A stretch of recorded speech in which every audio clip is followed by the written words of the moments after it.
அம்மா அப்பா மனசு நோகிற மாதிரி நம்ம நடக்கக்கூடாதுங்க. ஒருவேளை உங்கள் அம்மா அப்பா நீங்கள் கஷ்டப்படுற மாதிரி நடந்திருக்கலாம், நீங்கள் வருத்தப்படுற மாதிரி ஏதாச்சும் காரியங்கள் பேசியிருக்கலாம், இல்லை செஞ்சுருக்கலாம்.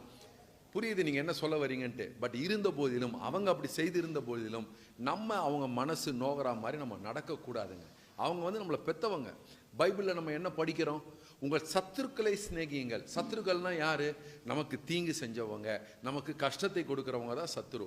அவங்களையே நம்ம சிநேகிக்கணும் அப்படின்னு சொல்லி ஆண்டவர் சொல்கிறாருன்னா, நம்ம அம்மா அப்பா நம்மளுக்கு கஷ்டத்தை கொடுத்துட்டாங்க, நம்ம வருத்தப்படுற மாதிரி நம்ம நடந்துட்டாங்க அப்படின்றதுக்காக நம்ம அவங்கள நேசிக்காமல் இருக்க முடியுமா?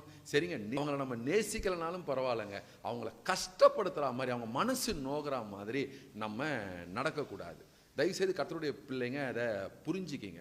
இதெல்லாம் அம்மா அப்பா நல்லா இருக்கணும், நம்மளை பெற்றவங்க நல்லா இருக்கணுன்றதுக்காக நான் சொல்லலைங்க, நீங்கள் நல்லா இருக்கணுன்றதுக்காக சொல்கிறேன். ஆமாங்க, வேதம் என்ன சொல்லுது?